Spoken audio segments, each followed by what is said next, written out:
नमस्कार, मैं डॉक्टर संतोष आपका स्वागत करता हूं। आज कुछ क्लिनिकल टिप्स के ऊपर बात करेंगे। यहाँ पर मैं आपको एक पर्टिकुलर जो मैंने हेडलाइन में दिया है कि इनक्योरेबल केसेस जो होते हैं उनको होम्योपैथिक जो मेडिसिन में कैसे कंट्रोल किया जाए, उनको कैसे हैंडल किया जाए, उसके बारे में कुछ खास टिप्स दूंगा। क्योंकि मेरे पास इन दिनों जो ऑनलाइन कंसल्टेशन चल रहा है वहाँ पर बहुत सारे इस तरह के इनक्योरेबल केसेस आते हैं और आ रहे हैं, स्टिल दे आर। और आपको तो पता होगा कि इस तरह के केसेस जो आते हैं वो शुरुआती दौर में नहीं आते। शुरुआती दौर में जब उनका डिजीज बहुत ही मामूली सा था, अगर उस समय उन्होंने होम्योपैथी का ट्रीटमेंट ले लिया होता तो बहुत ही अच्छा होता। लेकिन आमतौर पर लोग ऐसा नहीं करते और शुरुआती दौर में वो लोग एलोपैथिक डॉक्टर के पास चले जाते हैं और उनका जो कंडीशन खराब से खराब हो जाता है, बद से बदतर हो जाता है। होम्योपैथिक में भी अगर हम ट्रीटमेंट शुरुआती दौर में ठीक से ना करें तो उसका कंडीशन भी बहुत ही खराब हो सकता है।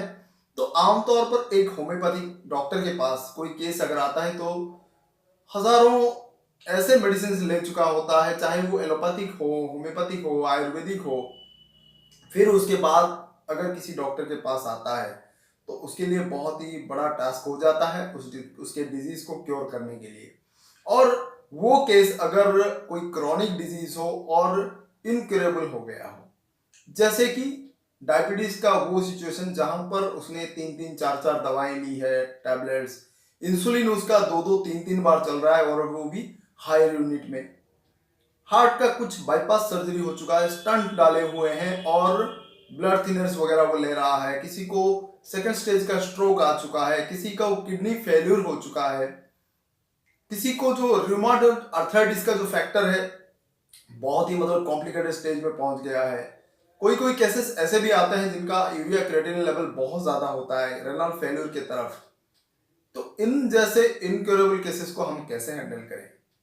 बहुत सारे लोग मुझे पूछ रहे हैं कि सर आप तो क्लासिकल होम्योपैथी के ऊपर विश्वास करते हैं। मैंने अपने पहले की वीडियो में बताया मैं प्योरली क्लासिकल होम्योपैथी के ऊपर डिपेंड करता हूं, लेकिन उन केसेस में जहां पर डॉक्टर सैमुअल हनीमैन ने भी कहा है कि केस का क्योरेबिलिटी होना चाहिए, दिखना चाहिए, केस क्योरेबल है ये दिखना चाहिए। वो हम कैसे जान पाएंगे?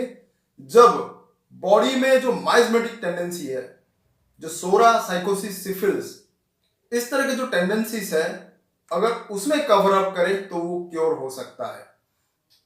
अगर कॉम्प्लेक्स माइजम आ जाए किसी बॉडी में, सोरा, साइकोसिस, सिफिलिस, कैंसर, ट्यूबरकुलर, सारे माइजम अगर इकट्ठा हो जाए तो उनको क्योर कर पाना मुश्किल हो जाता है, बहुत मुश्किल हो जाता है इस जैसे केसेस को, कॉम्प्लेक्स केसेस को क्योर करना।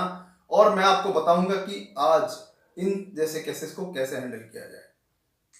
सबसे पहला जो ट्रिक है, अगर आपके पास कोई ऐसा केस आता है जिसने अपने प्रीवियस ट्रीटमेंट में बहुत बार एलोपैथिक दवाएं का चेंजेस किया है, स्टीरॉइड्स वगैरह लिया है, होम्योपैथिक का दवाएं ली है, आयुर्वेदिक दवाएं ली है, फिर उसके बाद आपके पास आए हैं, सबसे पहला काम आप सिर्फ और सिर्फ प्लासेबो देकर उनको कुछ क्षणों तक वेट कराएं।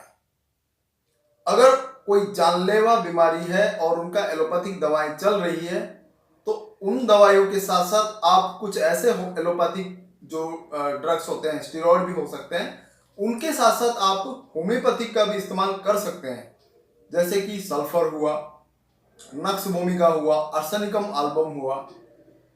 तो ये जो 2-3 दवाएं हैं, इपेकाक भी दे सकते हैं आप, कार्बोवेज भी दे सकते हैं, चाइना मदर टिंचर भी दे सकते हैं, एवेना सटेवा उसको भी दे सकते हैं आप।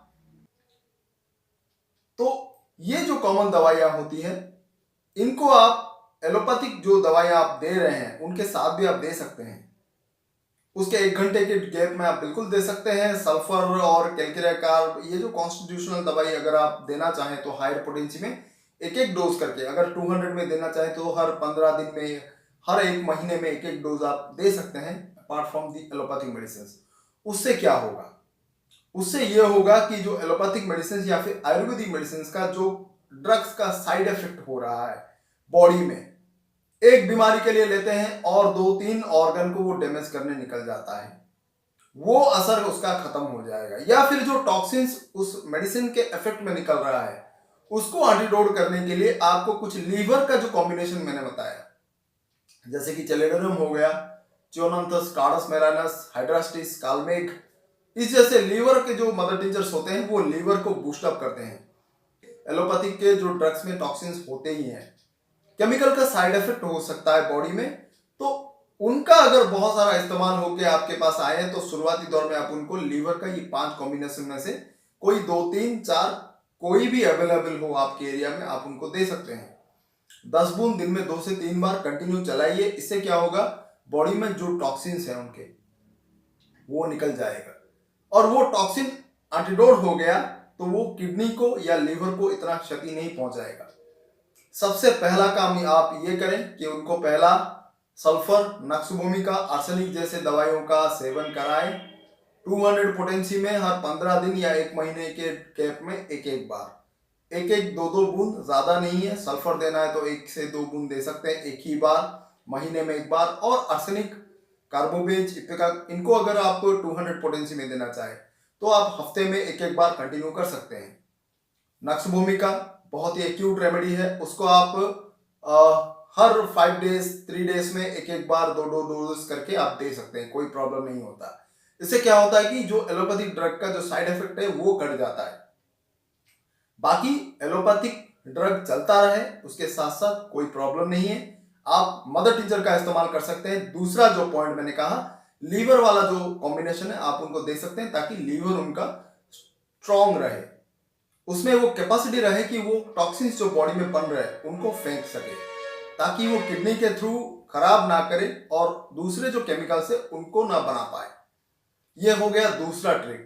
तीसरा ये है कि ऐसे कुछ दिन चलते चलते हमको देखना पड़ेगा कि उनके कंडीशन में सुधार आ रहा है कि और भी खराब हो रहा है। अगर और भी खराब हो रहा है तो आपको ट्रीटमेंट छोड़ देना है, नहीं करना है। ध्यान से सुनिए, अगर ये दोनों करने के बाद, फर्स्ट का जो 2 ट्रिक करने के बाद आप 1-2 महीने देखिए, उनमें अगर सुधार दिख रहा है तो आप ट्रीटमेंट को आगे बढ़ा सकते हैं, नहीं तो उसको वहीं पर बंद कर दीजिए। अगर सुधार हो रहा है तो उसका और भी बहुत सारे ट्रिक हैं, वो मैं आगे के वीडियो में बताऊंगा। टोटल बता दूंगा तो आप भी कंफ्यूज हो जाएंगे और वीडियो बहुत लंबा हो जाता है, तो इससे आगे की चीज मैं आने वाले वीडियो में बताऊंगा, इसके पार्ट 2 वाले वीडियो में। तो हर एक वीडियो शुरुआत से लेकर अंत तक जरूर देखिए, और जो ट्रिक्स मैं बता रहा हूं आपको वो ध्यान से सुनिए, आपके जरूर काम में आएगा। अपने दोस्तों के साथ शेयर करना ना भूलिए। तो आज मैं समराइज कर देता हूं, 2 चीज हमने सीखा। पहले, अगर बहुत सारा एलोपैथिक दवाइयां इस्तेमाल करके अगर कोई केस आपके पास आता है तो कुछ टॉप के ऐसे मेडिसिन का सिलेक्शन करें जो उन दवाइयों के साइड इफेक्ट को काटेगा, बॉडी को नुकसान पहुंचने से बचाएगा।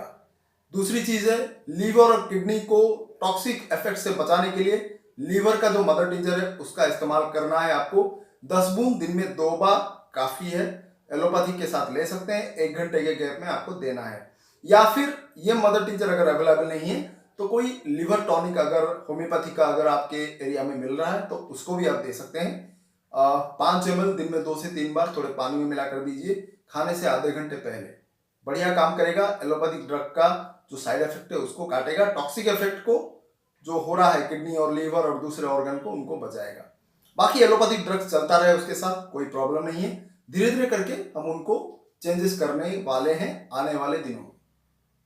तो ये तो रहा फर्स्ट पार्ट, आने वाले पार्ट में बताऊंगा अगर वो क्यूरेबिलिटी की तरफ जा रहा है 2-3 महीने के बाद वहां पर क्या करना है, क्योंकि मैंने बोल दिया कि अगर वो उसका कुछ इंप्रूवमेंट नहीं हो रहा है तो आपको वहीं पर ही स्टॉप कर देना है। तो आने वाला पार्ट का जरूर देखिए, क्या हो सकता है अगर क्यूरेबिलिटी की तरफ जा रहा है तो हम क्या क्या दवाइयां दे सकते हैं, कैसे हम उसको आगे बढ़ा सकते हैं ट्रीटमेंट को, वो मैं आपको बताऊंगा। बहुत बहुत धन्यवाद, आज के लिए बस इतना ही। Keep sharing all my videos. नमस्कार।